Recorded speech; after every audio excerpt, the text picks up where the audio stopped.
안녕하세요. 40년 넘게 비타민C를 직접 복용해온 내과 의사이자 오늘은 선생님의 건강 이야기를 함께 정리해드릴 주치의 같은 친구입니다. 혹시 지금 이 세 가지 질문에 마음속으로 몇 개나 예? 라고 답하시는지 한번 체크해 보실까요? 요즘 식후만 되면 눈꺼풀이 이렇게 내려앉을 만큼 피곤해지시나요? 혈당은 괜찮다는 말을 들은 적은 있지만 갈증과 잦은 소변이 점점 더 신경 쓰이시나요? 비타민C를 좋다는 말만 듣고 수십 년째 드시는데 정확히 왜, 어떻게 먹어야 하는지는 깊이 생각해 보신 적이 없으신가요? 아마 화면 앞에 계신 선생님처럼 제 앞에 앉으셨던 60대, 70대 환자분들도 대부분 두세 가지 이상은 예 라고 대답하셨습니다. 그리고 많은 분들이 이렇게 말씀하셨죠. 비타민C는 그냥 감기 예방하려고 먹었지 혈당이랑은 별 상관없는 줄 알았어요. 의학 통계에서는 60세 이상 어르신 3분 중 1분 이상이 당뇨 또는 당뇨 전 단계 상태라고 이야기합니다. 그런데 이분들의 약장, 서랍을 열어보면 혈당약 옆에 조용히 자리 잡고 있는 것이 바로 비타민C 알약이에요. 문제는 대부분 어떻게 먹어야 덜 부담되고 더 도움이 되는지, 또 메가도스 같은 고용량 복용이 본인에게 맞는 방식인지 제대로 설명을 들어본 적이 없다는 겁니다. 비타민C는 우리 몸에서 아주 기본적인 일을 합니다. 상처가 아물도록 콜라겐을 만드는 데 쓰이고 혈관벽을 튼튼하게 돕고 세포 속에서 녹이 슬지 않도록 막아주는 항산화제 역할도 하지요. 그래서 하루 한 알 정도는 먹어두면 좋다더라 하고 선생님도 자연스럽게 드셔오셨을 거예요. 그런데 여기서 많은 분들이 놀라시는 사실이 하나 있습니다. 비타민C와 포도당, 그러니까 혈당을 이루는 당분은 구조가 꽤 비슷합니다. 우리 몸 안에서는 마치 같은 버스를 타려고 줄 서 있는 승객처럼 같은 통로를 두고 경쟁하기도 해요. 혈당이 높아질수록 비타민C가 세포 안으로 들어가 쓰일 수 있는 기회는 점점 줄어들 수 있습니다. 나는 비타민C를 꾸준히 먹는데 왜 몸이 여전히 피곤하지? 검진표에는 수치가 괜찮다는데 왜 감기나 염증이 자꾸 길게 가는 걸까? 혹시 이런 고민을 해보신 적이 있으신가요? 여기서부터가 오늘 이야기의 시작점입니다. 40년 동안 제 몸에 또 수많은 환자분들의 몸에 들어갔던 비타민C를 어느 날 저는 혈당 그래프와 함께 보기 시작했습니다. 식사, 약, 비타민C 복용 시간을 하나하나 기록해보니 미묘하지만 분명한 패턴이 보이기 시작했어요. 같은 양의 비타민C라도 한 번에 몰아서 복용할 때와 나누어 먹을 때, 또 식사와의 간격에 따라 단기 오르고 내리는 모양이 조금씩 달라지더라는 겁니다. 물론 여기에는 의사들 사이에서도 의견이 갈립니다. 비타민C는 그냥 과일로만 먹어도 충분하다, 고용량은 의미 없다 라고 이야기하는 분들도 있고, 당뇨 합병증을 줄이는데 고용량 비타민C가 도움이 될 수 있다는 연구들을 인용하며 메가도스를 권하는 분들도 있습니다. 그 사이에서 환자분들은 늘 헷갈리시죠. 그래서 나는 도대체 얼마나 어떻게 먹어야 하는 건가요? 한 할머니 이야기를 잠깐 들려드릴게요. 72세의 이분은 수년째 비타민C를 드시고 계셨고 당뇨약도 2가지를 꾸준히 복용하고 계셨습니다. 그런데 늘 말씀하셨어요. 선생님, 혈당도 혈당이지만 그냥 몸이 너무 피곤해요. 잠을 자도 개운한 느낌이 없어요. 이분의 식사, 약, 비타민C 복용 패턴을 함께 점검하면서 제가 제안해 드린 건 용량 폭탄이 아니라 순서를 바꾸고 시간을 나누고 하루 총량과 나누어 먹는 비율을 조정하는 것이었습니다. 몇 주가 지나자 이분이 가장 먼저 느낀 변화와는 혈당 수치보다도 몸이 덜 축 처진다는 주관적인 느낌이었어요. 그리고 서서히 공복 혈당과 당화 혈색소 수치도 안정되는 모습을 보였습니다. 혹시 선생님도 이렇게 질문해 보고 싶지 않으신가요?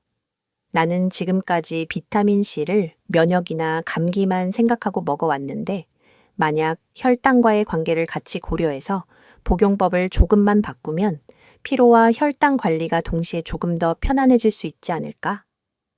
오늘 이 영상을 끝까지 들으시면 비타민C를 무조건 많이 먹는 대신 하루 총량을 어떻게 잡고 몇 번으로 나누어 먹는 게 더 안전한지, 혈당약, 혈압약과 함께 먹을 때 어떤 점을 꼭 체크해야 하는지, 그리고 메가도스라는 말 뒤에 숨은 함정과 40년간 복용한 의사로서 제가 실제로 권하는 현실 버전 복용법까지 차근차근 정리해 가실 수 있을 거예요. 혹시 지금까지 비타민C를 드시면서도 효과는 잘 모르겠고 부작용만 걱정되셨나요? 그렇다면 오늘 이야기가 선생님께 작은 방향 전환의 계기가 될 수 있을 겁니다. 도움이 되신다면 영상 중간에 한 번쯤 좋아요와 구독으로 함께 해주시면 어르신들을 위한 혈당 영양 이야기 계속 이어갈 수 있는 큰 힘이 됩니다. 이제 다음 부분에서는 당뇨와 비타민C가 어떻게 같은 통로를 두고 경쟁하는지, 그리고 그 안에서 우리가 어떤 선택을 할 수 있는지를 조금 더 구체적인 과학 이야기와 함께 풀어보겠습니다. 기억해 두세요. 지금까지는 왜, 무엇을 살펴봤다면 이제부터는 몸 안에서 실제로 무슨 일이 일어나는지 본격적으로 들어갑니다. 계속해서 함께 가보실까요? 자, 이제 제가 아까 잠깐 말씀드렸던 같은 버스를 타려는 두 승객 이야기로 다시 돌아가 볼게요. 한쪽에는 포도당, 즉 혈당이 있고 다른 한쪽에는 비타민C가 있습니다. 둘 다 우리 몸세포 안으로 들어가야 제 역할을 할 수 있지요. 우리 몸세포 표면에는 일종의 문이 있습니다. 이 문을 통해 포도당이 들어가 에너지를 만들고 비타민C는 항산화 작용을 하거나 콜라겐을 만들고 혈관을 지키는 일을 하지요. 문을 여는 열쇠는 인슐린과 특정 운반체 단백질인데 여기에서 작은 경쟁이 벌어집니다. 포도당이 너무 많으면 비타민C가 들어갈 수 있는 기회가 상대적으로 줄어들 수 있는 겁니다. 이걸 조금 더 쉽게 비유해 볼까요? 엘리베이터 하나에 사람이 8명까지만 탈 수 있다고 생각해 보세요. 이미 설탕, 빵, 과일, 밥에서 들어온 포도당 승객이 꽉 차 있으면 뒤에서 올라타려던 비타민C 승객은 문 앞에서 계속 기다려야 합니다. 나는 비타민C를 충분히 먹고 있는데 왜 몸이 여전히 산화 스트레스에 시달릴까? 당뇨나 당뇨 전 단계에서는 바로 이런 일이 조용히 일어나고 있을 가능성이 있는 거죠. 과학자들은 오래전부터 이런 점에 주목해 왔습니다. 당뇨가 있는 사람들의 혈액과 조직을 들여다보면 비타민C 농도가 상대적으로 낮게 측정되는 경우가 많습니다. 식사로 비타민C를 어느 정도 잘 섭취하고 있음에도 불구하고 혈당이 높을수록 조직 안에 실제로 쓰일 수 있는 비타민C는 부족해 보이는 경우가 있는 겁니다. 여기서 놀라운 사실 하나를 더 말씀드려 볼게요. 비타민C는 산화환원 형태에 따라 포도당과 같은 통로를 공유하기도 합니다. 그래서 혈당이 높은 상태에서는 이 통로에 포도당이 우선적으로 몰려들어 비타민C가 제대로 실려 들어가지 못한다는 가설이 제기되어 왔습니다. 내 몸 안세포들이 사실은 비타민C 목이 말라 있는데 혈당이 그 길을 막고 있는 건 아닐까? 이 질문이 바로 비타민C와 당뇨 연구가 이어져 온 이유 중 하나입니다. 물론 여기에서도 의견은 갈립니다. 일부 연구에서는 비타민C 보충이 공복 혈당이나 당화 혈색소를 약간 낮추는 데 도움이 될 수 있다고 보고합니다. 그래서 당뇨 관리에 비타민C는 거의 필수 보조제처럼 이야기하는 전문가들도 있죠. 반면 다른 연구에서는 효과가 미미하거나 통계적으로 의미가 크지 않다는 결과도 있습니다. 그래서 굳이 고용량까지 갈 필요는 없다. 기본 권장량만 지켜도 된다는 쪽의 목소리도 만만치 않습니다. 여기서 중요한 건 이론적으로 완벽한 정답보다 선생님 몸에 실제로 어떤 패턴이 나타나는지입니다. 혈당과 비타민C 모두 시간을 두고 관찰해야 하는 변수예요. 혈당은 식후 1~2시간 공복, 잠들기 전, 비타민C는 복용 직후 몇 시간 뒤, 그리고 하루 전체 피로감과 염증 반응. 그래서 저는 환자분들에게 늘 이렇게 여쭤봅니다. 지금 드시고 계신 비타민C, 하루 중 언제, 어떻게, 무슨 생각으로 드시고 계세요? 많은 분들이 이렇게 답하세요. 밥 먹고 아무 때나 생각나면은 하나요. 감기 기운 있을 때만 왕창 많이요. 이렇게 들을 때마다 저는 교통정리를 다시 해드려야겠구나 하는 생각을 합니다. 혈당이 이미 많이 난이 올라간 상태에서 그저 습관대로 비타민C를 한 번에 몰아서 먹는 것보다 혈당 곡선을 고려한 시점에 나누어 먹는 것이 몸 안에서의 경쟁을 조금이라도 줄여줄 수 있기 때문입니다. 여기서 한번 선생님께 여쭤볼게요. 나는 지금 비타민C를 혈당과 따로따로 생각하고 있지는 않았나? 내 하루 속에서 비타민C와 혈당이 서로 부딪히지 않도록 배려해 준 적이 있었나? 또 하나, 잘 알려지지 않은 부분이 있습니다. 당뇨가 있거나 혈당 변동이 심한 분들은 만성적인 산화 스트레스와 염증이 더 잘 쌓입니다. 혈관벽은 안쪽에서부터 작은 상처와 같은 자극을 반복해서 받게 되지요. 이때 비타민C 같은 항산화제가 충분히 공급되지 않으면 상처는 더 천천히 아물고 그 사이에 기름때, 콜레스테롤 같은 것들이 들러붙기 쉬워집니다. 그래서 일부 연구자들은 당뇨 합병증 예방에서 비타민C의 역할에 주목해 왔습니다.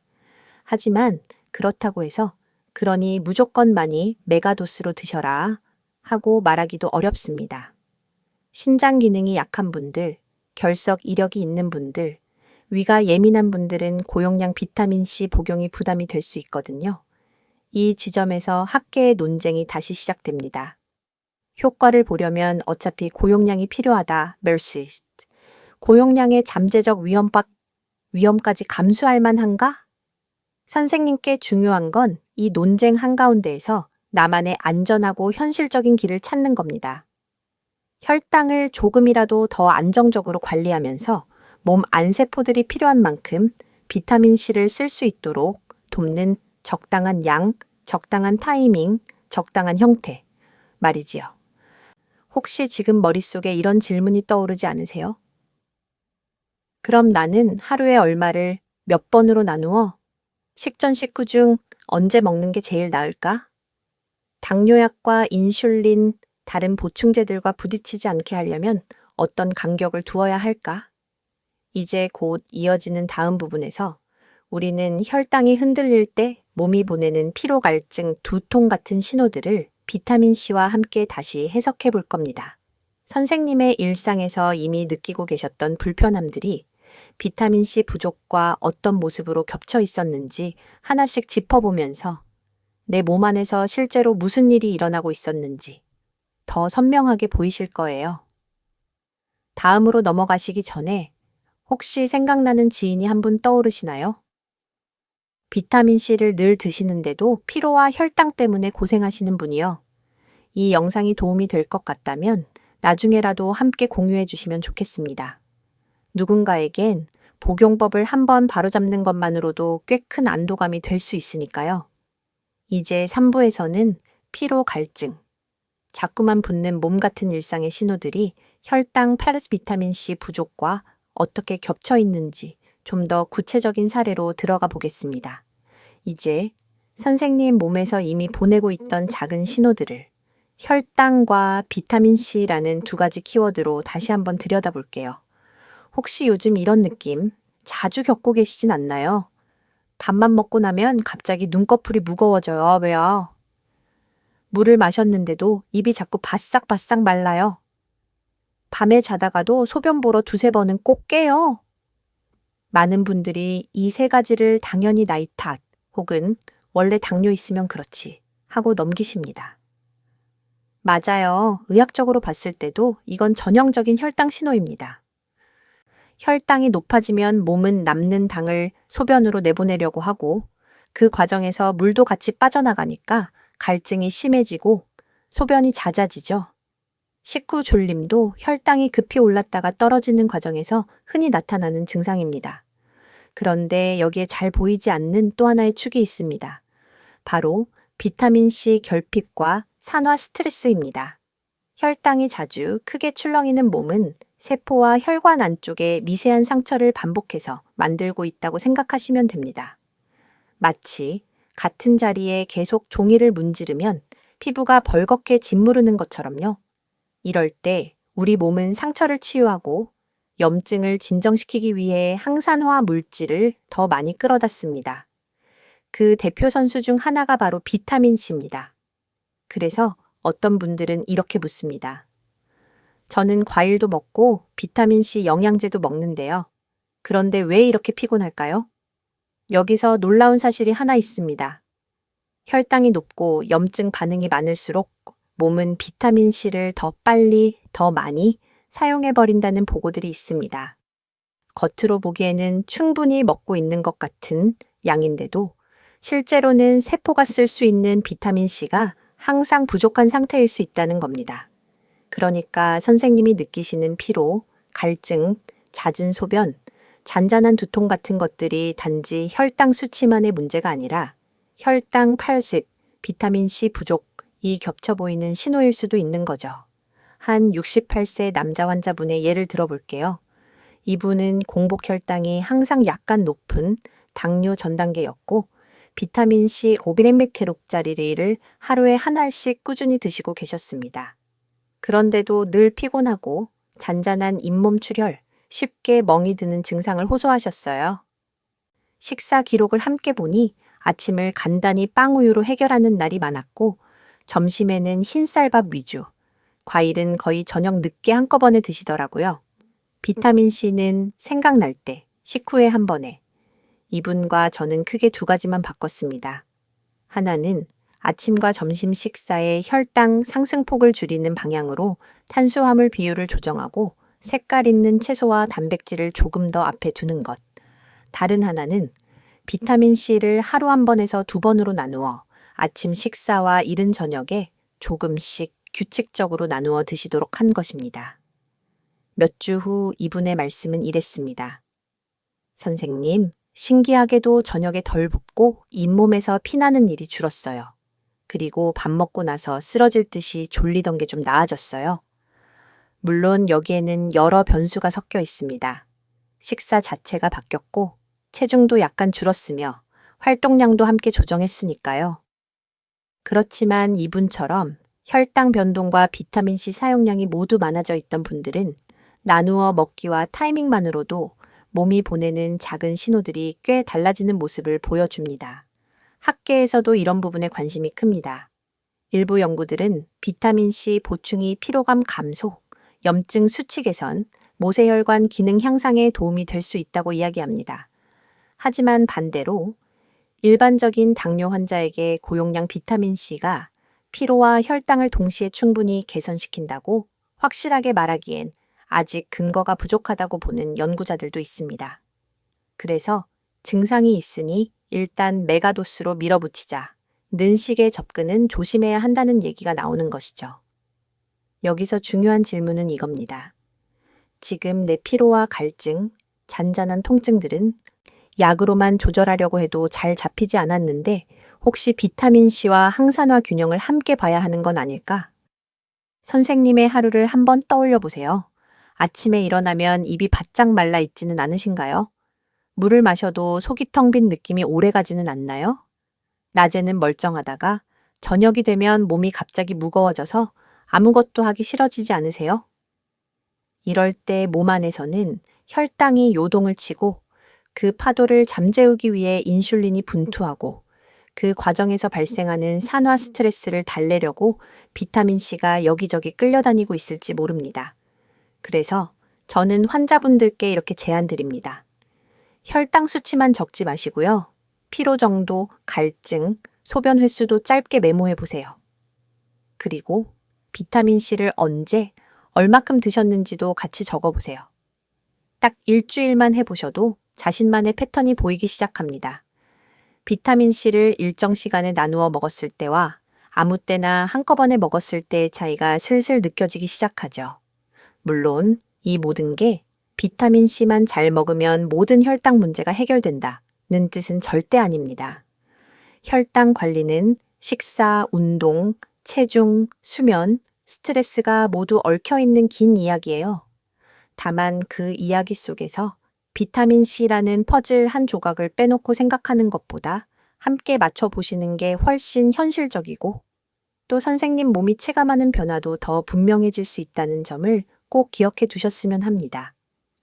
여기까지 들으시면서 혹시 이런 생각이 드시지는 않나요?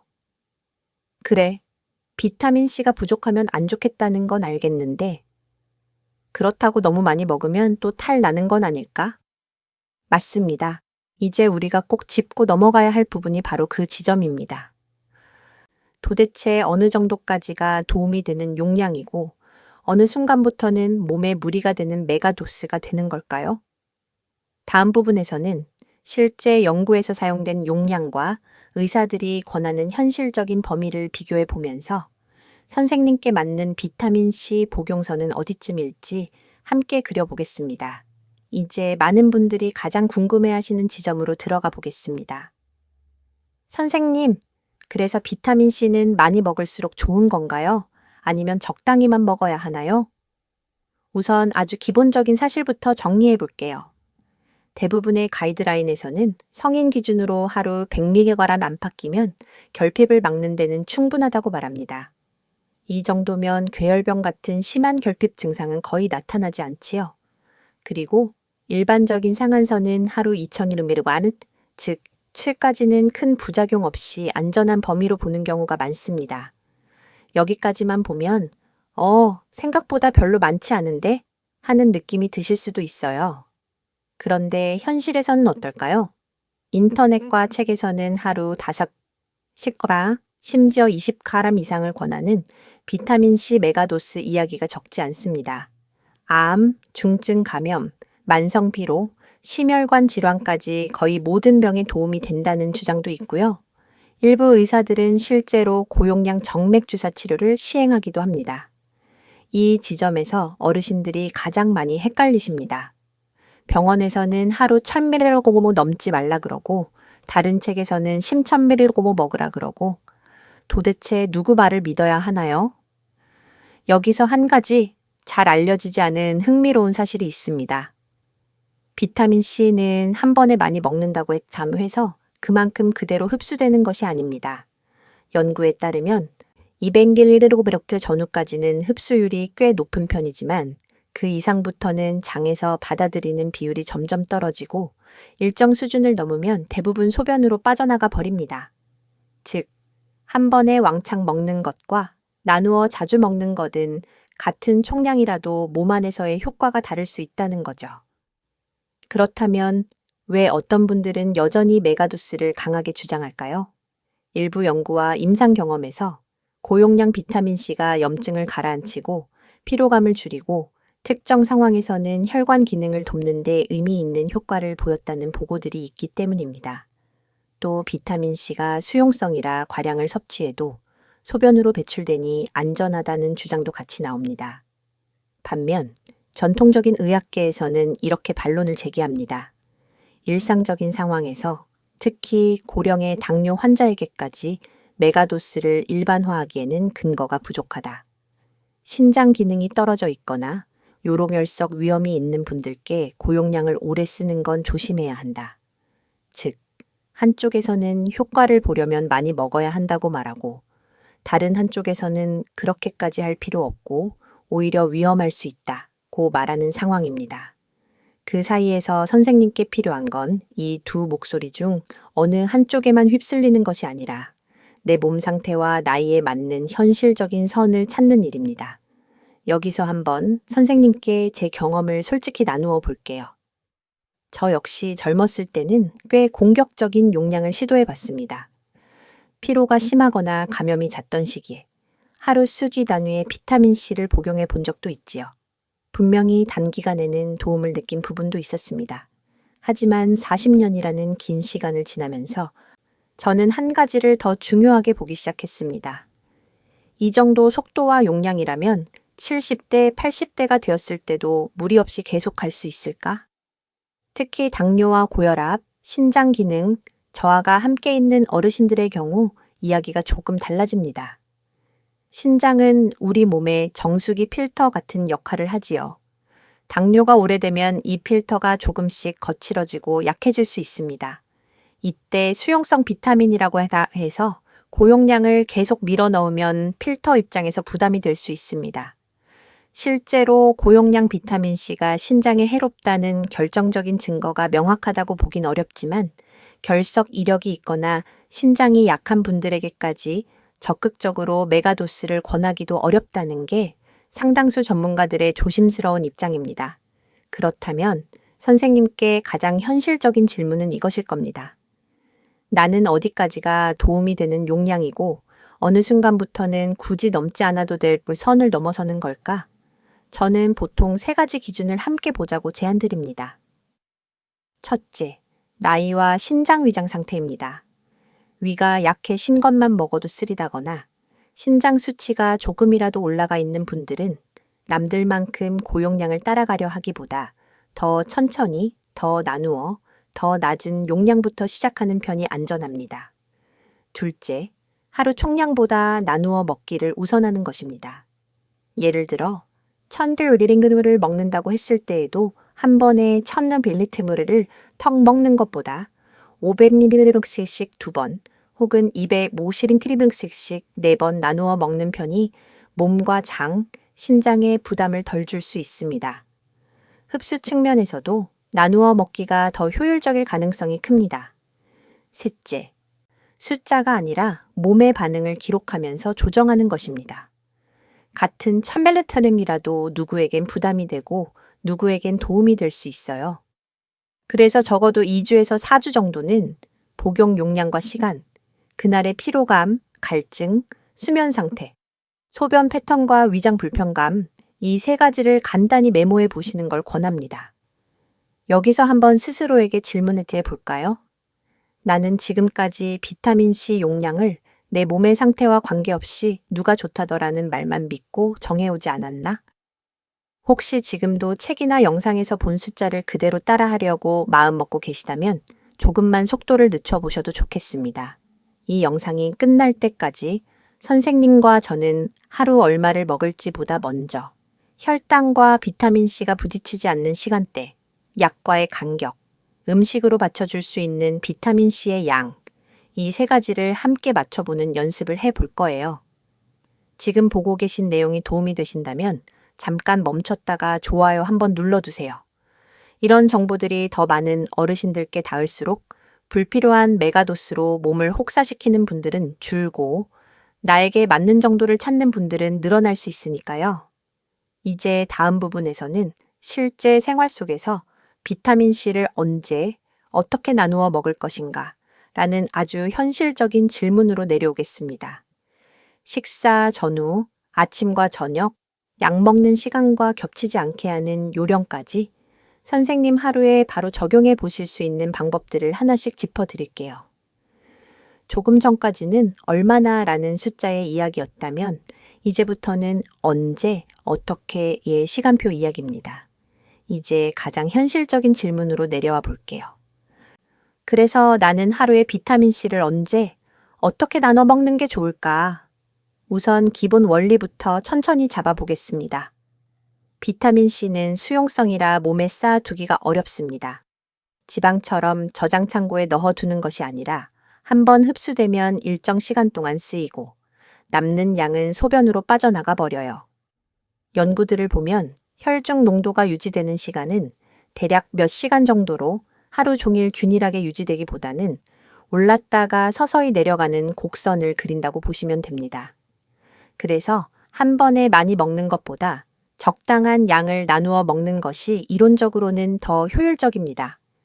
여기에 혈당이라는 축이 하나 더 들어오면 이야기가 조금 달라집니다. 식사를 하면, 특히 탄수화물 위주의 식사라면 식후 1월 2시간 동안 혈당이 올라갑니다. 이때 인슐린도 분비되고 몸 안에서는 여러 대사가 분주하게 움직이죠. 우리는 이 시간대를 너무 세게 자극하지 않으면서 비타민C가 필요할 때 조용히 옆에서 도와주도록 배치하는 것이 중요합니다. 그래서 저는 보통 어르신들께 이렇게 제안드립니다. 아침, 가벼운 시작, 작은 용량 공복에 비타민C를 드시면 속이 쓰린 분들이 꽤 많습니다. 그래서 아침에는 공복이 아니라 가벼운 식사 또는 간단한 간식과 함께 1차 용량을 드시는 방법을 권해요.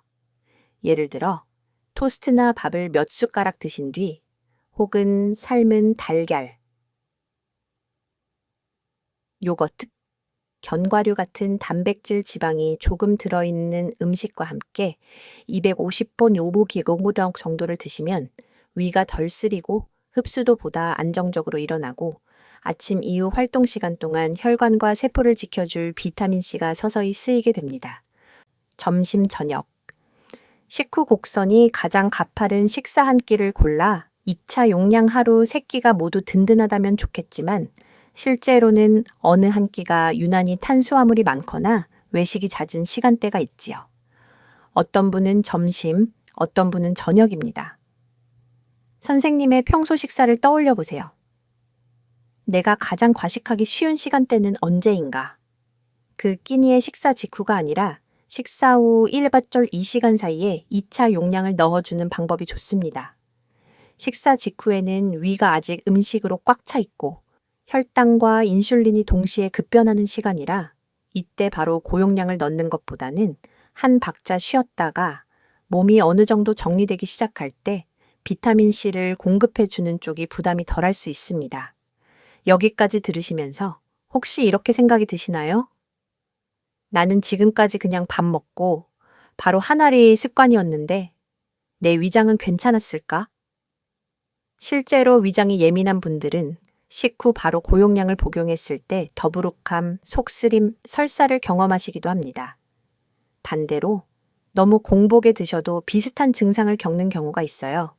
그래서 공복 고용량과 식후 즉시 고용량은 특히 60세 이후 당뇨, 위염, 역류성, 식도염, 위축성 위염 등을 가진 분들에겐 조심스럽게 접근하는 것이 좋습니다. 의사들 사이의 의견도 이 지점에서 갈립니다. 공복에 흡수가 더 잘 되니 위가 괜찮다면 아침 공복 복용이 효율적이다. 어르신과 당뇨 환자에게는 위 보호가 더 중요하니 식사와 함께 또는 직후가 낫다. 두 가지 의견이 공존하지요. 결국 중요한 건 선생님 위장이 실제로 어떻게 반응하는지를 기준으로 삼는 것입니다. 공복에 속이 괜찮으시다면 소량을 공복 나머지를 식사 후로 나누는 방식도 가능합니다. 또 하나 중요한 포인트는 혈당약, 혈압약과의 강역입니다.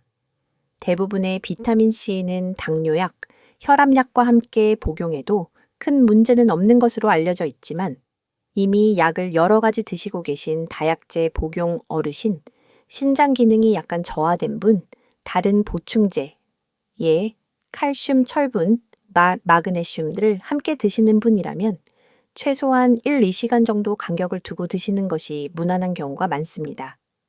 특히 철분제와 고용량 비타민C는 흡수를 많이 끌어올릴 수 있기 때문에 빈혈 치료 목적으로 일부러 함께 쓰는 경우도 있지만 반대로 과도한 철분 축적을 우려하는 전문가들도 있어요. 이 부분은 반드시 담당 주치의와 상의한 뒤 결정하시는 것이 좋습니다. 그렇다면 아주 구체적으로 하루표를 한번 그려볼까요? 아침 유급 없이. 기상 후 물 한 잔, 간단한 스트레칭. 아침 유급 시 30분. 아침 식사, 밥, 단백질, 채소, 혈압약, 당뇨약 복용. 아침 8시. 비타민C 1차 255mg. 위가 불편하지 않다면 이 시간대. 점심 12시. 점심 식사 필요시 약 복용. 오후 1시 30분. 비타민C 2차 251mg. 저녁 6시. 저녁 식사. 저녁 8시. 전후. 필요하다면 추가 소량. 250mg. 또는 비타민C가 풍부한 채소, 과일, 키위, 파프리카, 브로콜리, 귤 등을 식사와 함께 섭취 이렇게 하시면 하루 총량이 500팩탐츠레란리피터기라 하더라도 몸 안에서는 아침, 오후, 저녁으로 비타민C 농도가 크게 꺼지지 않고 완만하게 이어지는 패턴을 만들 수 있습니다. 한번 스스로에게 이런 질문을 던져보시겠어요? 나는 지금까지 비타민C를 내 혈당과 약 복용 시간표 안에 끼워 넣은 적이 있었나? 아니면 그냥 생각날 때 꺼내 먹었나?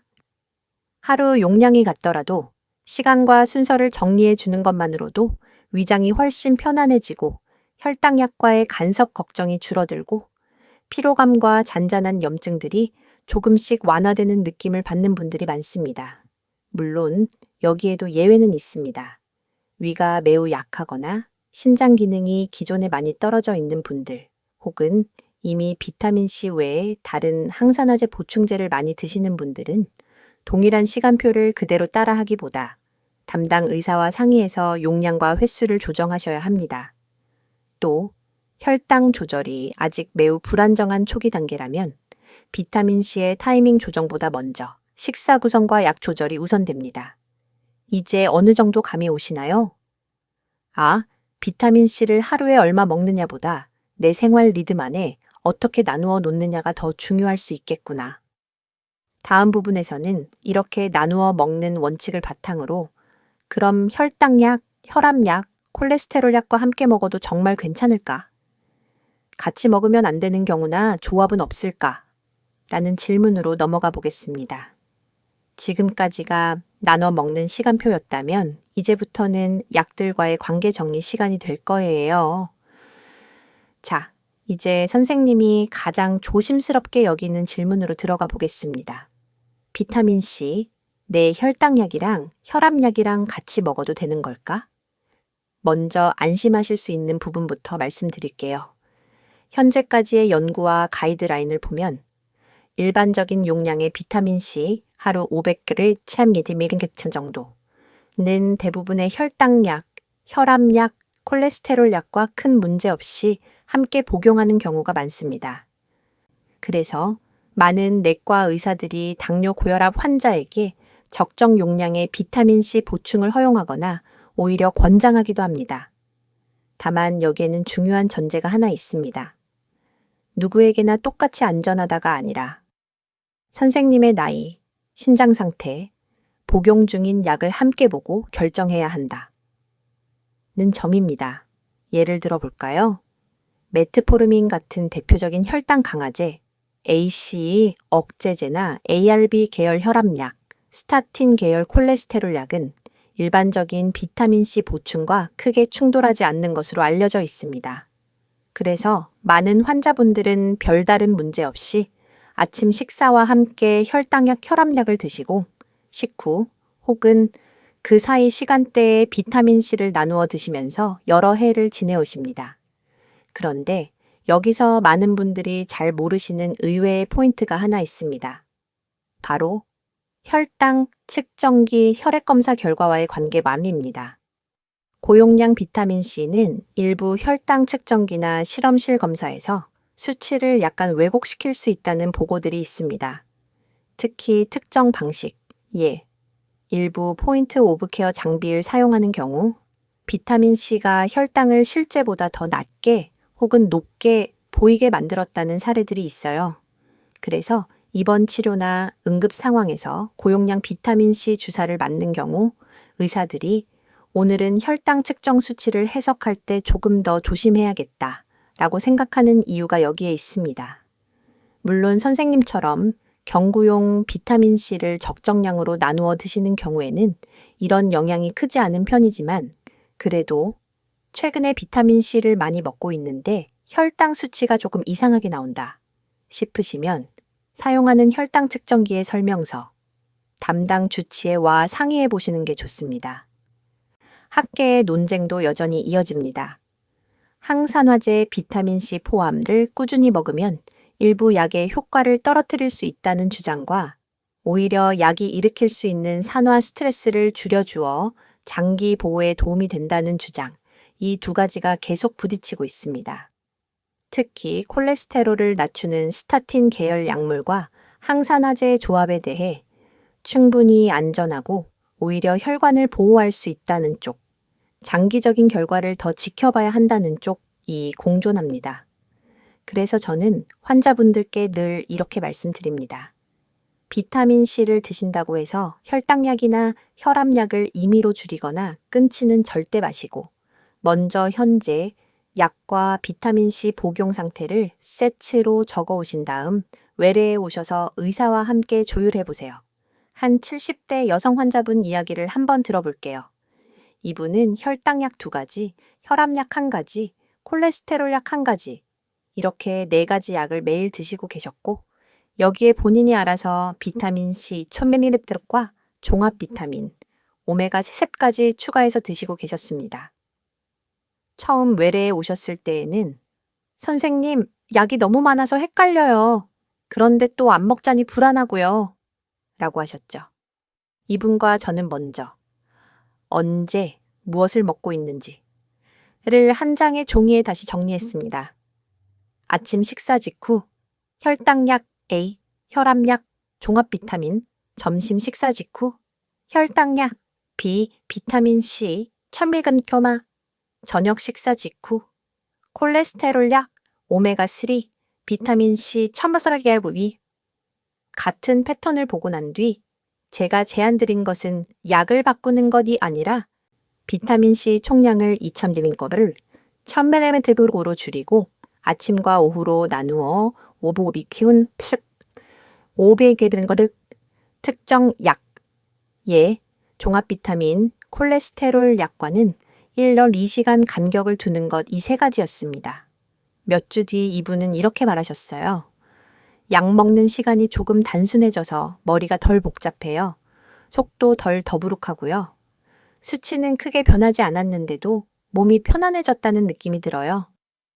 여기서 중요한 메시지는 하나입니다. 비타민C와 약의 좋다, 나쁘다를 따지는 것보다 선생님의 하루 약 시간표 안에 비타민C를 어느 자리에 앉힐 것인가가 더 중요하다는 겁니다. 혹시 지금 이런 걱정을 하고 계시진 않나요? 내가 먹고 있는 아스피린이나 혈액 희석제, 와파린 같은 약에 비타민C가 영향을 주면 어떡하지? 현재까지의 연구에서는 일반적인 비타민C 용량이 아스피린이나 와파린 같은 혈액응고 관련 약의 효과를 극적으로 바꾼다는 강력한 근거는 부족합니다. 하지만 고용량 항산화제가 장기적으로 혈소판 기능이나 응고 시스템에 미세한 영향을 줄 수 있는지에 대해서는 여전히 연구가 진행 중이에요. 그래서 저는 혈액 묽게 하는 약을 드시는 분들은 특히 고용량 비타민C를 시작하거나 용량을 확 늘릴 때는 꼭 주치의와 상의하세요. 라고 말씀드립니다. 여기까지 들으시면서 한번 스스로에게 물어보셨으면 합니다. 나는 지금 내 약 리스트와 비타민C 복용을 같은 그림 안에서 본 적이 있었나? 만약 그냥 따로따로 먹었지 한 번에 정리해 본 적은 없다고 하신다면 이 영상을 계기로 한번 정리해 보세요. 현재 복용 중인 모든 약 이름, 먹는 시간, 비타민C 용량과 시간, 이 세 가지를 A4 한 장에만 정리해도 병원에 가져가 상의하시기가 훨씬 쉬워집니다. 혹시 이 부분이 주변에 계신 부모님, 배우자, 지인께도 꼭 들려드리고 싶은 내용이신가요? 그렇다면 잠시 멈추고 좋아요와 공유 한번 눌러주세요. 이런 정보가 더 널리 퍼질수록 불필요한 불안과 오해가 줄어들고 약팔 비타민C를 더 안전하게 함께 쓰는 어르신들이 많아질 수 있습니다. 다음 부분에서는 약과의 관계를 정리한 것을 바탕으로 그렇다면 신장 위장 결석 위험은 어떻게 줄일 수 있을까? 부작용이 걱정될 때 비타민C를 어떻게 선택하고 어디서부터 시작해야 할까를 조금 더 구체적으로 이야기해 보겠습니다. 조금 전까지는 같이 먹어도 되나의 고민이었다면 이제부터는 몸에 무리가 가지 않게 쓰는 법으로 넘어가는 시간이 될 거예요. 이제부터는 도움이 되느냐보다 더 중요한 질문으로 들어가 보겠습니다. 비타민C 몸에 무리 없이 오래 먹으려면 어떻게 부작용을 줄이는지부터 챙겨야 하지 않을까요? 우리가 지금까지 나눴던 이야기를 한번 정리해보면 비타민C는 혈관과 세포를 지키는 중요한 항산화제이고 혈당이 자주 출렁일수록 더 빨리 더 많이 쓰일 수 있으며 나누어 먹기와 시간표 조절이 중요하다. 여기까지는 이해가 되셨을 거예요. 그런데 많은 어르신들이 중간에 딱 걸리는 부분이 하나 있습니다. 바로 신장 위장 결석입니다. 선생님, 비타민C 많이 먹으면 신장에 무리가 간다던데요? 위가 약해서 그런지 먹고 나면 자꾸 더부룩하고 설사를 해요. 결석 생길 수 있다던데? 당뇨도 있는데 괜찮을까요? 먼저 가장 기본적인 사실부터 볼까요? 비타민C는 몸에서 대사되는 과정에서 일부분이 옥살산, 옥살아테 같은 물질로 바뀌어 소변으로 배출될 수 있습니다. 옥살산은 칼슘과 만나 결석, 결정체를 만들 수 있는 성분이라 고용량 비타민C가 장기적으로 결석 위험을 올릴 수 있다는 우려가 나온 이유가 여기에 있습니다. 하지만 여기서도 두 가지 관점이 부딪혀요. 일부 연구와 보고에서는 매우 고용량을 지속적으로 복용한 사람들에서 석회성 결석 위험이 조금 올라갔다는 결과가 있습니다. 반대로 일상적인 범위 하루 1000ml 내외에서는 결정적으로 결석을 늘린다고 말하기 어렵다는 결과도 있습니다. 그러니 우리는 흑백으로 나누기보다 이렇게 정리해야 합니다. 신장이 약하거나 결석 이력이 있는 사람일수록 조심해야 한다. 그렇다고 해서 모든 사람이 비타민C를 무조건 피해야 하는 것은 아니다. 위장 문제도 비슷합니다. 비타민C의 가장 기본적인 형태는 아스코르빈산, 에이스코픽 애시드, 말 그대로 산수환입니다. 속이 튼튼한 분들은 500mg를 한 번에 드셔도 별다른 불편이 없지만 위염, 위궤양, 역류성 식도염, 위축성 위염, 헬리코박터 과거력이 있는 분들은 같은 양에도 속쓰림, 더부룩함, 설사를 겪을 수 있습니다. 여기서 한 가지 놀라운 디테일이 있습니다.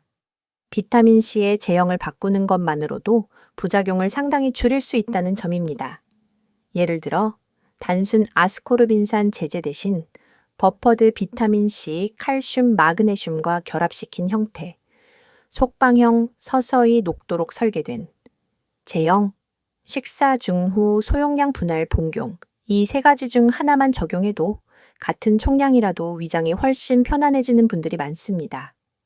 한 65세 남성 환자분을 예로 들어볼까요?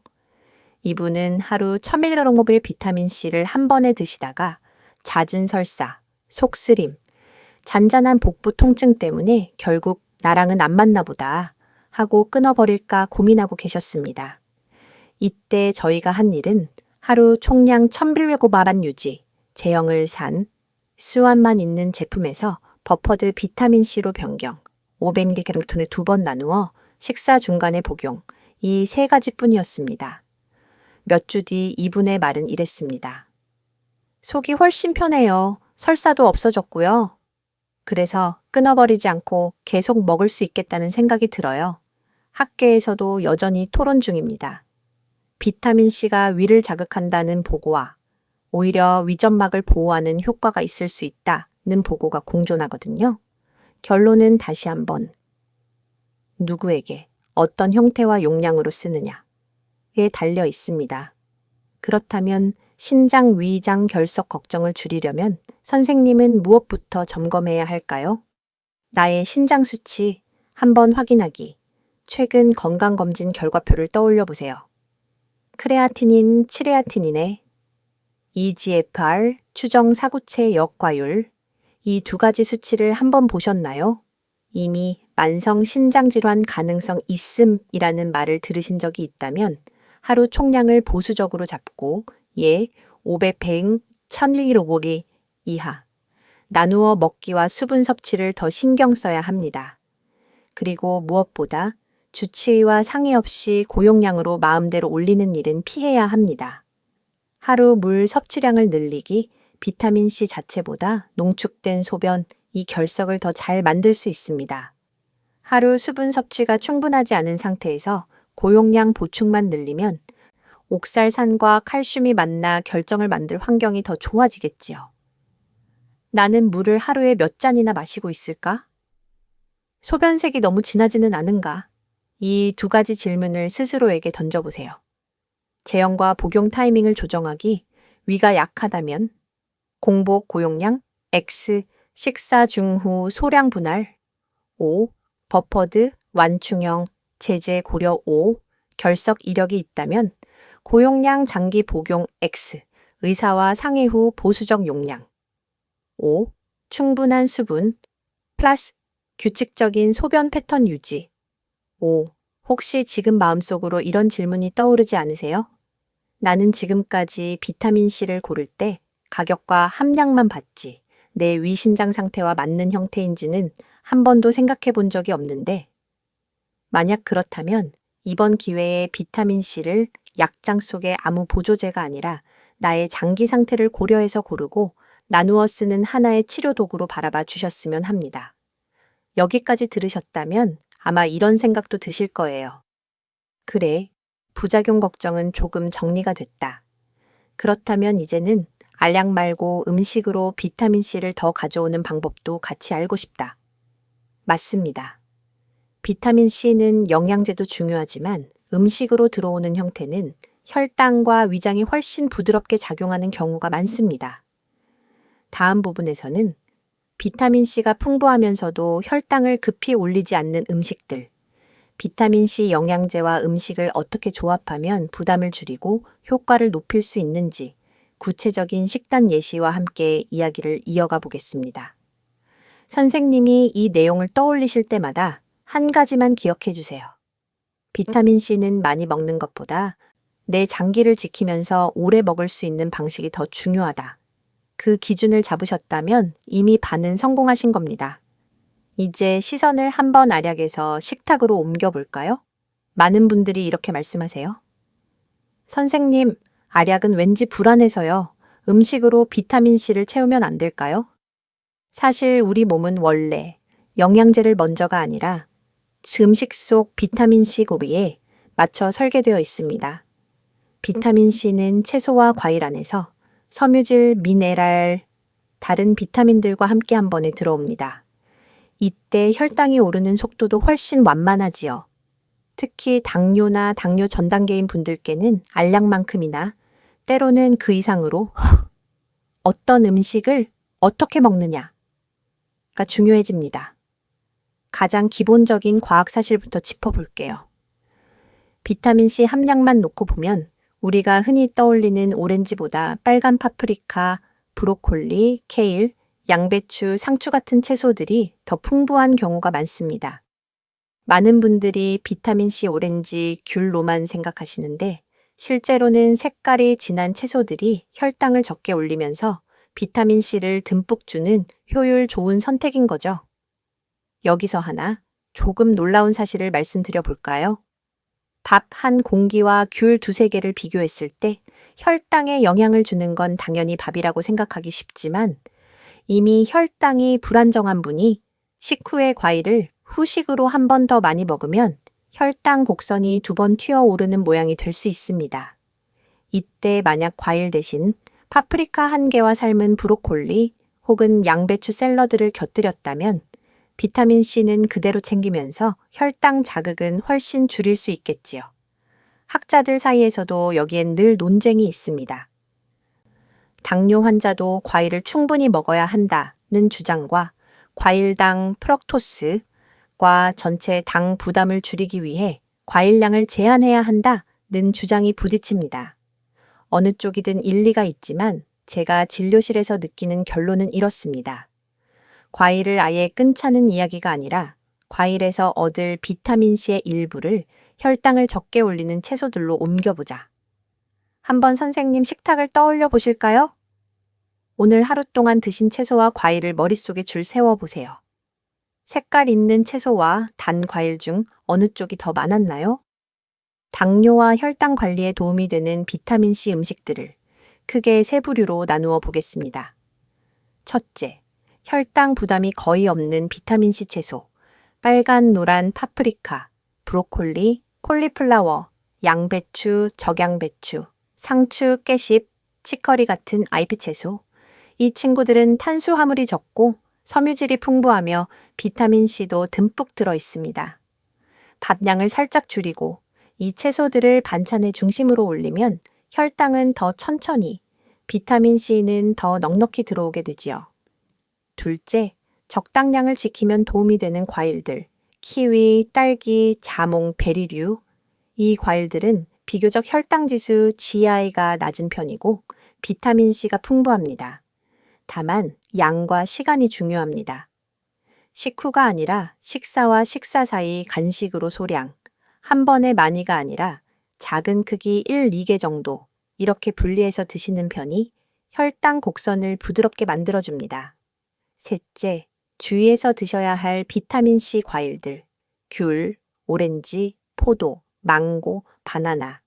이 과일들도 비타민C가 있지만 당 함량이 높고 빨리 흡수되는 편입니다. 그렇다고 완전히 끊자는 이야기는 아닙니다.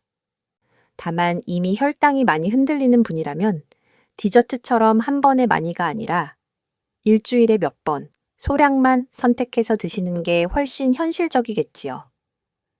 여기서 한번 스스로에게 물어보실까요? 나는 지금 비타민C를 과일에서만 채우려고 하다가 오히려 혈당을 더 자극하고 있지는 않았나? 또 한 가지 흥미로운 논쟁이 있습니다.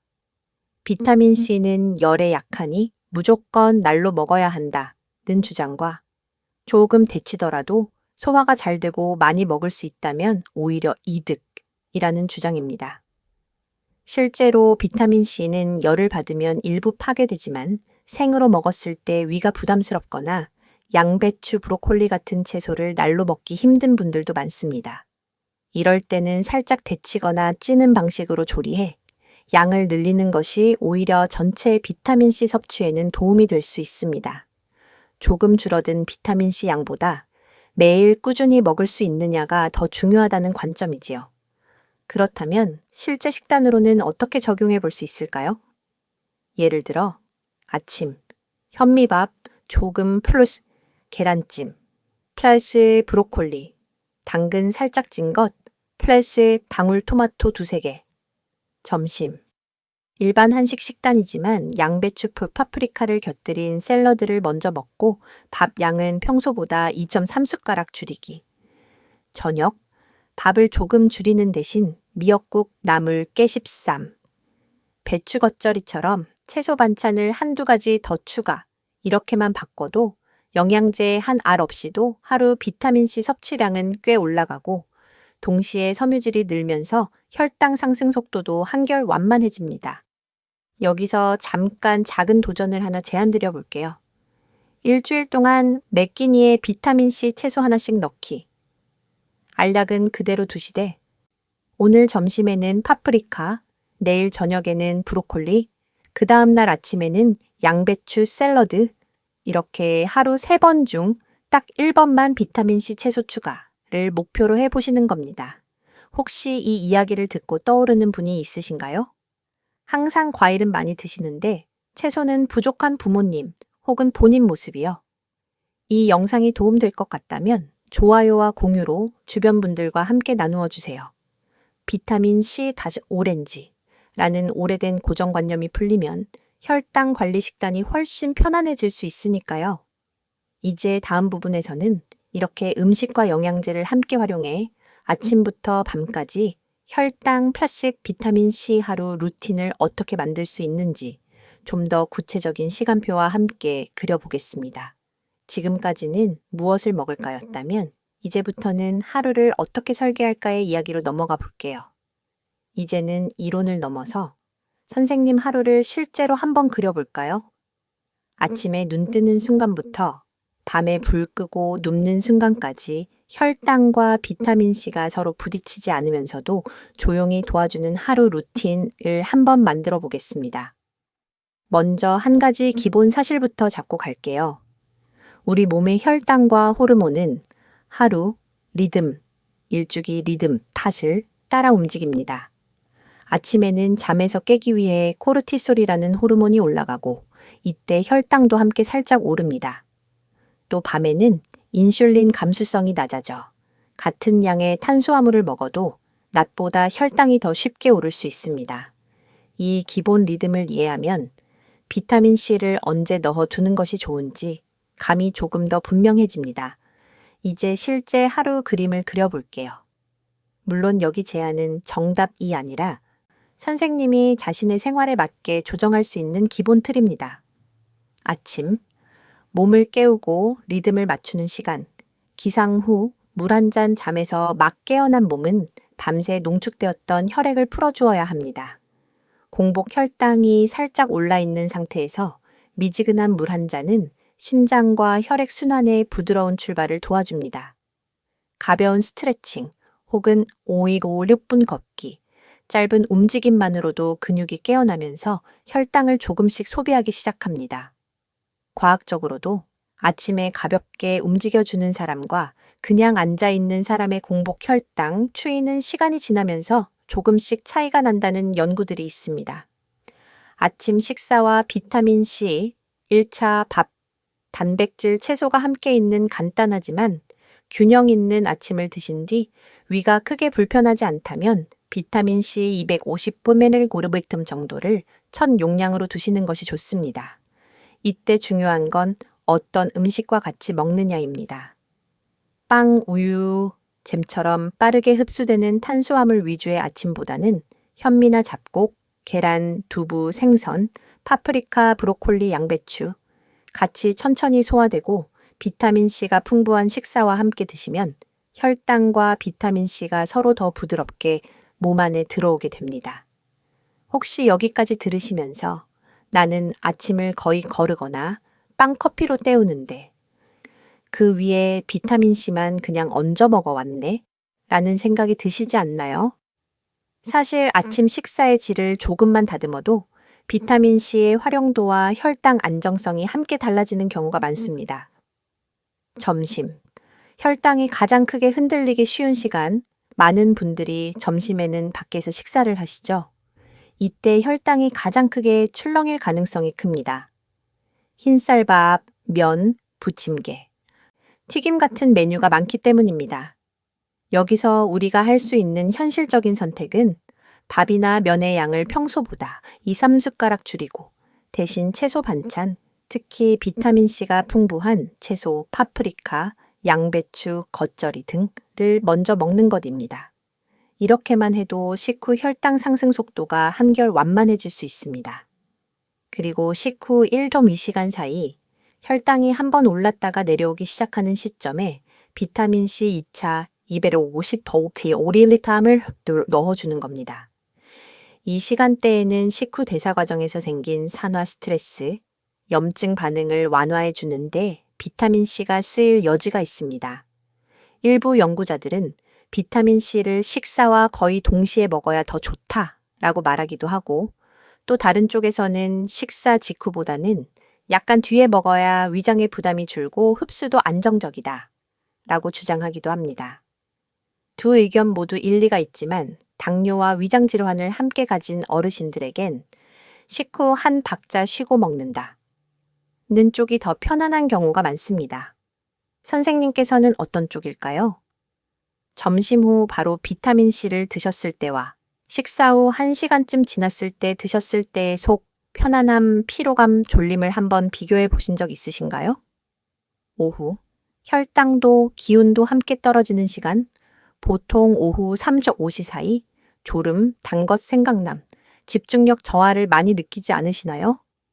이 시간대에는 혈당이 식후보다 낮아졌지만 몸과 뇌는 빨리 에너지 좀 줘 라고 신호를 보내곤 합니다. 이때 많은 분들이 빵, 과자, 달콤한 커피로 해결하려고 합니다. 하지만 이렇게 하면 혈당 곡선이 다시 한번 급히 튀어오르게 되지요. 여기서 우리가 선택할 수 있는 대안은 견과류, 아몬드, 호두 등 한 줌, 삶은 달걀 1개, 작고 새콤한 과일 키위, 베리류 등 조금처럼 혈당을 천천히 올리면서 비타민C를 함께 주는 간식입니다. 이미 아침, 점심에 비타민C를 2번 나누어 드셨다면 이 시간대에는 영양제 대신 음식으로만 비타민C를 채우는 것도 좋은 전략입니다. 저녁. 너무 늦지 않게 가볍게 마무리하기 밤늦은 시간대에는 인슐린 감수성이 떨어져 있어 같은 양을 먹어도 낮보다 혈당이 더 오래, 더 높게 머물 수 있습니다. 그래서 가능하다면 저녁 식사는 잠들기 최소 3시간 전, 밥과 면보다는 채소 단백질 위주의 식사를 원칙으로 두시면 좋습니다. 비타민C는 어떤가요? 대부분의 경우 아침, 점심 또는 아침일은 저녁으로 2번 나누어 먹는 방식이 무난합니다. 저녁 8-9시 이후에 고용량 비타민C를 드시면 위장이 부담되거나 밤에 소변이 잦아지는 분들도 있습니다. 그래서 신장 방광이 예민한 분들은 하루 마지막 비타민C는 늦어도 저녁 7-8시 이전에 마무리하는 걸 권합니다. 밤, 몸이 수리되는 시간, 너무 많은 자극은 피하기 밤 동안 몸은 낮에 받은 상처들을 조용히 고치고 정리합니다. 혈당이 비교적 안정된 상태에서 비타민 C를 포함한 항산화 물질들이 이 수리 작업에 동원됩니다. 그래서 자기 전 야식은 이 과정을 방해하는 큰 변수입니다. 야식으로 라면, 과자빵을 드시고 그 위에 비타민 C를 더 얻는다면 혈당과 위장, 신장 모두에게 과부하가 되겠지요. 한번 스스로에게 물어볼까요? 나는 내 몸이 스스로 수리하는 밤 시간을 야식과 불규칙한 습관으로 늘 방해해 오지는 않았나? 여기까지 들으시면서 내 하루 속에서 비타민C와 혈당을 이렇게 엮어서 볼 수 있겠구나 하는 그림이 조금 그려지셨다면 이 영상을 잊지 않도록 좋아요 한번 눌러두세요. 이런 하루 루틴을 이해하는 것만으로도 당뇨 관리가 끝없는 싸움이 아니라 조금씩 조정해가는 생활 습관처럼 느껴지기 시작할 수 있습니다. 이제 다음 부분에서는 이렇게 하루 루틴을 정리했을 때 실제 사람들에게 어떤 변화가 나타났는지 연구 결과와 진료실에서 만난 사례들을 연결해서 3개월 후 무엇이 달라질 수 있는지를 함께 살펴보겠습니다. 수치뿐 아니라 삶의 느낌이 어떻게 달라지는지도 차분하게 이야기해 볼게요. 이제 선생님께서 가장 궁금해하시는 부분으로 넘어가 보겠습니다. 그래서 이렇게 비타민C와 혈당을 함께 관리했을 때 실제로 사람들이 얼마나 달라졌나요? 우선 한 가지 중요한 과학적 사실부터 짚고 갈게요. 의학 연구에서 혈당 조절의 성적표로 가장 많이 사용하는 것이 바로 당화혈색소 HbA1c입니다. 이 수치는 지난 2보 3개월간 평균 혈당이 어땠는지를 보여줍니다. 그래서 보통 3개월이라는 시간을 기준으로 변화를 보는 이유가 여기에 있어요. 비타민C와 혈당에 대한 여러 연구들을 종합해 보면 어떤 연구에서는 당화혈색소가 연천천삼 균 5% 정도 감소했다는 결과도 있고 또 다른 연구에서는 거의 변화가 없다고 보고하기도 합니다. 그래서 학자들 사이에서는 늘 이런 논쟁이 있습니다. 비타민C는 당뇨의 주치료가 될 만큼 강력한 도구인가? 아니면 생활관리의 조용한 조력자 수준인가? 저는 진료실에서 숫자만 보지 않고 사람 자체를 함께 본 경험과 연구 결과를 같이 놓고 봅니다. 그랬을 때 느낀 결론은 아주 단순합니다. 비타민C는 제대로 된 식사, 운동약, 관리 위에 덧붙여지는 작은 기울기를 만드는 역할이다. 한 69세 여성 환자분 이야기를 떠올려 볼게요. 이분은 처음 오셨을 때 당화혈색소 7.8%, 공복 혈당 140 전후, 식후 혈당 200을 넘나드는 상태였습니다. 비타민C는 가끔 생각날 때 500mg 정도, 과일은 저녁마다 귤과 포도를 넉넉히 드시던 습관이 있었죠. 우리는 먼저 기본기를 다졌습니다. 저녁 과일을 줄이고 파프리카, 양배추 같은 비타민C 채소로 일부 바꾸고 아침과 점심에 비타민C 500mg을 나누어 복용하도록 하고 간단한 걷기를 매일 20분씩 추가했습니다. 3개월 뒤 이분의 숫자는 이렇게 변했습니다. 당화혈색소 7.8%, 7.1%, 공복혈당 140, 120 전후, 식후 혈당 200 전후, 160, 70 사이 숫자만 보면 드라마틱한 기적은 아닐 수 있습니다. 하지만 이분이 하신 말씀은 이랬습니다.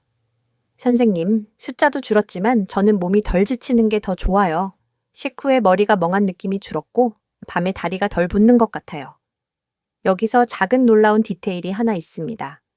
이 3개월 동안 우리는 혈당약의 종류나 용량을 단 한 번도 바꾸지 않았습니다.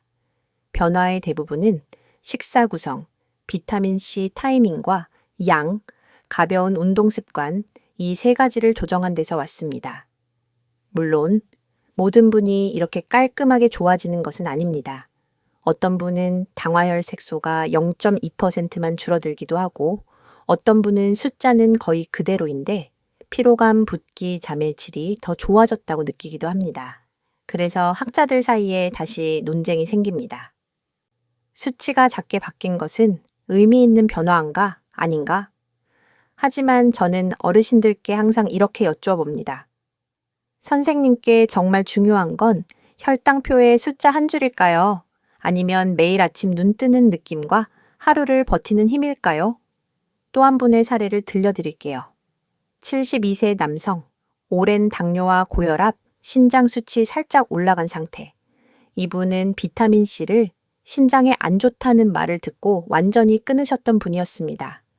항상 피곤하고 잇몸에서 피가 자주 나고 작은 상처도 잘 아물지 않는 것이 고민이었지요.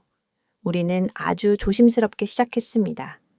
하루 총량 500mg, 버퍼드 비타민C 제형, 아침일은 저녁 250mg씩 나누어 복용, 물 섭취량 늘리기, 저녁 야식 줄이기. 3개월 뒤 이분의 당화혈 색소는 7.4%, 7.2%, 아주 작은 변화에 그쳤습니다. 겉으로 보기엔 별로 달라진 게 없다고 생각할 수 있죠. 하지만 이분은 이렇게 말씀하셨어요. 선생님, 숫자는 거의 그대로인데요. 피곤이 덜합니다. 밤에 다리가 덜 쑤시고 자다가 덜 깨요. 그리고 작은 상처가 예전보다 빨리 마르는 것 같아요. 이럴 때 저는 환자분께 이렇게 말씀드립니다. 숫자가 아직 크게 움직이지 않은 건 맞습니다. 하지만 선생님, 몸이 조금은 버틸 힘을 되찾고 있다는 신호로도 볼 수 있어요. 이 상태를 잘 유지하면 앞으로 6개월, 1년 뒤의 그래프는 또 달라질 수 있습니다. 혹시 선생님 마음속에서도 이런 질문이 떠오르지 않으시나요? 나는 지금까지 혈당 관리를 단기간에 숫자를 크게 떨어뜨리는 싸움처럼만 생각해 오지 않았나? 비타민C와 혈당 관리는 얼마나 빨리 떨어뜨리느냐의 문제가 아니라 얼마나 오랫동안 큰 부작용 없이 내 삶을 지키면서 유지해 나가느냐의 문제에 가깝습니다. 이쯤에서 영상 보시는 선생님께 작은 제안을 드리고 싶어요. 앞으로 3개월 동안 비타민C 복용 시간과 양, 식사 중 비타민C 채소의 양, 하루 걷기 시간을 조금만 의식적으로 기록해 보시겠어요? 그리고 3개월 뒤 당화혈색소, 공복 혈당, 몸의 피로감과 붓기, 잠의 질 이 4가지를 함께 비교해 보시는 겁니다. 숫자는 의사가 봐주겠지만 몸의 느낌은 오직 선생님만이 평가할 수 있는 영역입니다. 지금 이 순간 혹시 나도 한번 3개월을 정해보고 싶다는 마음이 조금이라도 드셨나요? 그렇다면 이 영상의 좋아요를 살짝 눌러주세요. 선생님이 오늘의 결심을 잊지 않도록 작은 표시를 하나 남겨두는 셈이니까요. 이제 다음 부분에서는 이렇게 숫자와 몸의 느낌을 모두 보고 난 뒤, 그래서 나는 앞으로 어떻게 살아가야 할까를 조금 더 깊이 있게 함께 생각해 보겠습니다. 혈당, 비타민C, 그리고 내 삶의 속도를 한 번에 정리해 보는 조금 더 마음에 가까운 이야기로 들어갈 거예요. 이제 잠깐 혈당 수치에서 눈을 떼고 선생님의 마음을 한번 볼까요? 지금까지 들으신 내용을 떠올려 보면 식사, 비타민C, 약, 하루 루틴, 정말 할 일이 많아 보이실 수 있습니다. 혹시 속으로 이런 말이 떠오르지 않으세요? 선생님 말이 다 맞는 것 같은데 이걸 다 지키면서 살 수 있을까요? 조금만 방심하면 또 수치가 올라갈까봐 하루 종일 혈당표만 바라보게 돼요. 사실 진료실에서 가장 마음 아픈 순간은 혈당 수치가 나쁘다는 사실 그 자체보다 그 숫자 때문에 선생님이 스스로를 탓하고 지쳐있는 표정을 볼 때입니다. 의학적으로도 마음의 피로는 그냥 기분 문제가 아닙니다. 스트레스와 불안은 코르티솔, 아드레날린 같은 호르몬을 올려서 혈당을 실제로 끌어올릴 수 있다는 연구 결과들이 있습니다. 즉, 혈당이 올라서 걱정하는 그 마음 자체가 다시 혈당을 올리는 악순환을 만들 수 있다는 거죠. 여기서 조금 놀라운 사실 하나를 말씀드릴게요. 일부 연구에서는 너무 엄격한 혈당 목표를 강요받는 노인 당뇨 환자들이 오히려 우울감과 불안이 높고 저혈당 사고나 입원 위험이 더 커질 수 있다고 보고합니다. 그래서 요즘은 특히 70대 이후에는 젊은 사람처럼 완벽한 숫자를 만들기보다 저혈당 없이 큰 출렁임 없이 삶의 질을 유지하는 쪽으로 목표를 조정하자는 흐름이 점점 강해지고 있습니다. 학자들 사이에서도 이 부분에 대한 논쟁이 이어집니다. 그래도 합병증을 막으려면 당화혈 색소를 최대한 떨어뜨리는 게 좋다는 입장과 나이가 들수록 너무 낮게 잡는 목표는 오히려 위험하다는 입장이 부딪히고 있지요. 그래서 요즘 가이드라인에서는 연령, 동반 질환, 생활 방식을 고려해서 조금 더 넉넉한 목표를 허용하기도 합니다. 이 말은 곧 선생님께 이런 질문을 던집니다. 나는 지금 누구의 기준에 맞추어 살고 있을까? 내 몸과 나이에 맞는 현실적인 목표를 세운 적이 있었나? 아니면 늘 숫자만 보고 스스로를 다그치고 있지는 않았나? 한 74세 할머니 이야기를 들려드릴게요. 이분은 매번 외래에 오실 때마다 혈당 기록표를 빽빽하게 채워서 가져오셨습니다. 수치는 평균적으로 나쁘지 않았어요. 당화혈 색소도 7.0% 안팎에서 잘 유지되고 있었습니다. 그런데 늘 표정이 무거우셨습니다. 선생님, 이날 보세요. 식후에 190이 나왔어요. 제가 전날 야식을 조금 먹어서 그런가 봐요. 제가 정말 왜 이렇게 못하나 싶어요. 저는 그분께 이렇게 여쭤봤습니다. 선생님, 이 3개월 동안 혈당이 잘 나온 날에는 스스로에게 뭐라고 말씀하셨어요? 잠시 생각하시더니 이렇게 답하셨어요. 글쎄요.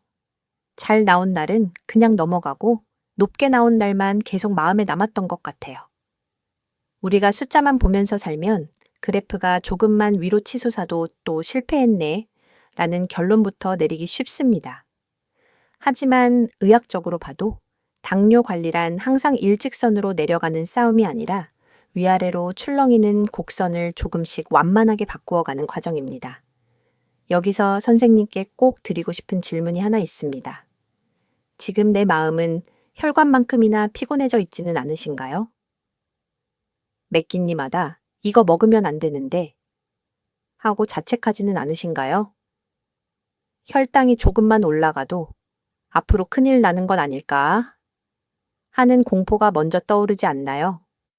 비타민C를 포함한 보충제까지 틀리면 안 되는 시험 문제처럼 느끼고 계신 건 아닌지요?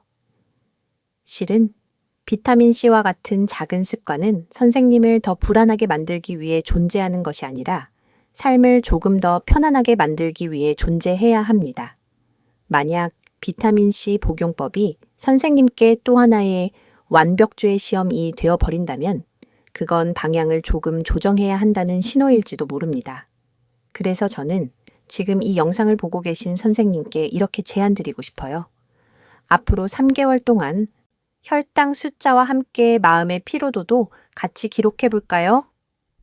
예를 들면 오늘 혈당 130의 마음 상태 OX 이렇게 간단한 표시라도 좋습니다. 혈당이 괜찮았는데도 마음이 계속 불안했다면 그날은 숫자가 아니라 생각의 습관을 점검해야 하는 날일 수 있습니다. 반대로 수치가 조금 높았는데도 그래도 오늘은 잘 버텼다. 다음 끼니에 조금 조정해보자. 이렇게 자신을 격려하셨다면 그건 아주 큰 전진입니다. 어떤 연구에서는 스트레스 관리 교육과 인지행동 치료 같은 마음 관리 프로그램을 병행한 당뇨 환자들이 그렇지 않은 그룹보다 혈당 조절이 더 잘 되고 약에 대한 순응도가 높고 장기적인 우울감이 줄었다는 결과도 있습니다. 숫자와 마음은 서로 완전히 따로 가는 길이 아니라 서로에게 영향을 주고받는 길이라는 뜻이지요. 혹시 이런 이야기 우리 부모님이나 배우자도 꼭 들었으면 좋겠다는 생각이 드시나요? 그렇다면 잠시 멈추고 좋아요와 구독 그리고 공유까지 한번 남겨주세요. 이 영상이 단지 비타민C 복용법 설명서를 넘어서 누군가에게는 숫자에 지친 마음을 조금 내려놓는 계기가 될 수 있으니까요. 이제 마지막으로 우리가 함께 걸어온 이야기들을 선생님 삶에 실제로 옮겨 놓을 수 있도록 간단하지만 실천 가능한 7일 계획을 만들어 보려고 합니다. 완벽하게 지키는 것이 목표가 아니라 나도 할 수 있겠다는 자신감을 회복하는 것이 목표입니다. 다음 마지막 부분에서는 선생님께 드리는 작은 7일 챌린지와 함께 이 긴 이야기를 따뜻하게 정리해 드리겠습니다. 지금까지 잘 따라오셨다면 선생님은 이미 절반 이상을 해내신 거예요. 이제 남은 건 아주 작은 첫걸음을 실제로 떼어보는 것뿐입니다. 여기까지 정말 잘 따라오셨어요. 이제는 복잡한 이론과 숫자를 잠시 내려놓고 선생님 하루를 실제로 바꿔줄 아주 작은 7일 계획을 함께 만들어 보려고 합니다. 먼저 오늘까지의 이야기를 조용히 정리해 볼까요? 우리는 비타민C가 단지 감기 예방법이 아니라 혈관을 지키고 상처 회복을 돕고 세포 속에서 산화 스트레스를 줄이는 기본 항산화제라는 사실을 확인했습니다. 또 혈당이 자주 출렁이면 같은 양의 비타민C를 먹어도 세포 안까지 충분히 들어가지 못할 수 있다는 점도 살펴보았지요. 과학적으로도 비타민C는 콜라겐 합성, 면역세포 기능, 철분 흡수에 관여하는 필수 물질이라는 것은 거의 모든 교과서가 인정합니다.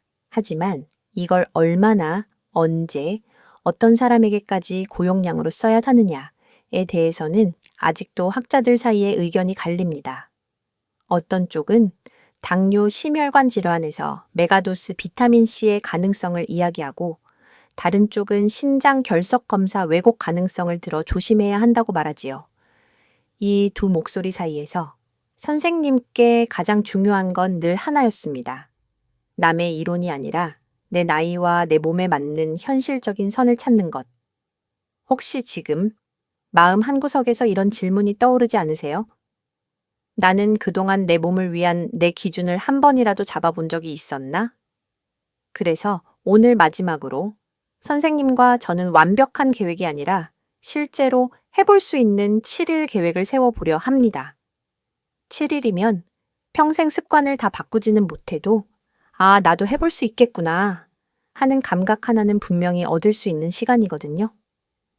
자, 그럼 아주 부드럽게 7일 그림을 함께 그려볼게요. 종이와 펜이 있으시다면 가볍게 적어보셔도 좋습니다. 없어도 괜찮아요. 머릿속에만 그리셔도 충분합니다. 첫째, 비타민C 시간표를 단순하게 만들기. 7일 동안만 이렇게 정해보세요. 아침 식사 후 비타민C 1차 소량 150.5mg, 점심 또는 이른 저녁 식사 후 1레이어 5시간 2차 소량 250.5mg. 이 두 줄만 지키는 겁니다. 총량이 1000mg이든 500mg이든 선생님 현재 상태에 맞게 정하시고 오늘은 먹었나 안 먹었나를 헷갈리지 않게 시간을 고정해 보는 것이 첫 목표입니다. 둘째, 매 끼니마다 비타민C 채소 하나 올리기. 이것도 7일만 해봅니다. 파프리카 한 조각, 양배추 한 줌, 브로콜리 몇 송이, 상추깨씹 2-3장, 어떤 것이든 좋습니다. 완벽한 샐러드가 아니라 하루 3끼 중 2끼만 작은 비타민C 채소 하나 더 추가. 이 정도면 충분합니다. 의학적으로도 비타민C는 영양제뿐 아니라 음식으로 들어올 때 섬유질과 함께 작용해 혈당 상승 속도를 늦추는 데 도움을 줄 수 있습니다. 서양 연구에서는 채소를 먼저 먹는 것만으로도 식후 혈당이 더 완만해졌다는 결과도 있지요. 셋째, 하루 10-20분 걷기를 비타민C와 같이 묶어보기. 예를 들어 점심 식후 28-30분 쉬었다가 비타민C를 드신 뒤 가볍게 집 안이나 집 근처를 11-5분만 걸어보세요. 걷기는 근육이 혈당을 직접 끌어다 쓰는 가장 간단한 운동입니다. 연구들도 식후 짧은 걷기만으로도 혈당 곡선이 눈에 띄게 부드러워졌다고 보고합니다. 약, 플러스 비타민C 플러, 걷기가 서로 경쟁하는 것이 아니라 같은 방향을 향해 나란히 걷도록 한번 묶어보자는 거예요. 넷째, 마음의 피로도 한 줄 기록하기. 숫자 기록이 너무 부담되신다면 그냥 하루 끝에 이렇게만 적어보셔도 됩니다. 오늘 마음 상태. X. 혈당이 조금 높았던 날이라도 그래도 오늘은 한 끼를 조정했고 비타민C 시간 지켰다면 마음 옆에 와리를 주셔도 됩니다. 반대로 수치는 괜찮았는데 하루 종일 스스로를 탓하며 지내셨다면 그날은 숫자보다 마음을 돌보는 날이 필요했다는 의미일 수 있겠지요. 이 7일 동안 의학적으로 또 하나 중요한 사실이 있습니다. 당화혈 색소는 2보 3개월의 평균이라 7일로는 크게 바뀌지 않습니다. 그래서 일주일 만에 수치가 확 좋아지길 기대해야겠다라고 생각하면 실망이 먼저 올 수밖에 없어요. 하지만 연구들은 말합니다. 작은 생활 습관이 지속될 가능성은 거창한 계획보다 짧고 구체적인 시도에서 시작된다고요. 7일만 해보자는 생각이 오히려 더 오래가는 씨앗이 될 수도 있습니다. 혹시 이쯤에서 이런 생각이 드시나요? 이 정도라면 나도 한 번은 해볼 수 있겠다. 그렇다면 사실 오늘 이 영상을 여기까지 보신 것만으로도 선생님은 이미 첫걸음을 떼신 겁니다. 마지막으로 한 가지 정말 꼭 드리고 싶은 말이 있습니다.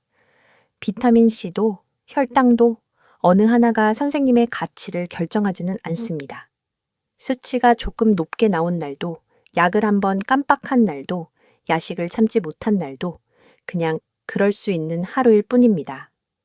우리가 함께하고 싶은 건 선생님을 탓하는 게 아니라 내 몸을 조금 더 이해하고 내 편이 되어주는 습관을 쌓아가는 일입니다.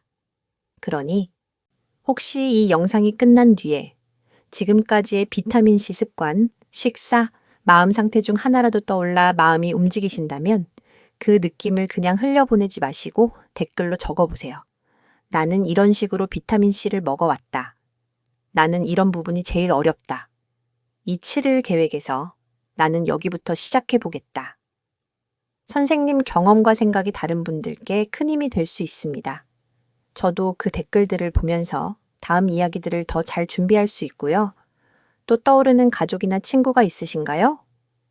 비타민C를 좋다는 말만 믿고 아무렇게나 먹어오셨던 분, 혈당 때문에 늘 불안해하시는 분이 떠오르신다면 이 영상을 공유해 주시면 좋겠습니다. 한 사람의 습관이 바뀌면 그 주위 사람들의 삶도 조금씩 달라집니다. 이제 정말 마지막으로 선생님께 작은 제안을 드립니다. 오늘 영상을 보신 이 순간을 선생님의 데이 1으로 정해보시면 어떨까요? 비타민C 시간표 한 줄, 비타민C 채소 한 가지, 걷기 10분, 마음 상태, 일요일 X 한 줄 기록. 이 4가지 중 단 하나만 골라도 괜찮습니다. 완벽하게 하는 것보다 오늘 바로 시작하는 것이 더 중요하니까요. 준비되셨다면 이제 마음속으로 이렇게 한번 따라 해보세요. 오늘 여기서부터 내 비타민C와 혈당 습관을 조용히 다시 써본다. 그리고 댓글로 혹은 마음속으로 선포해 주세요. Day 1 7 챌린지 시작.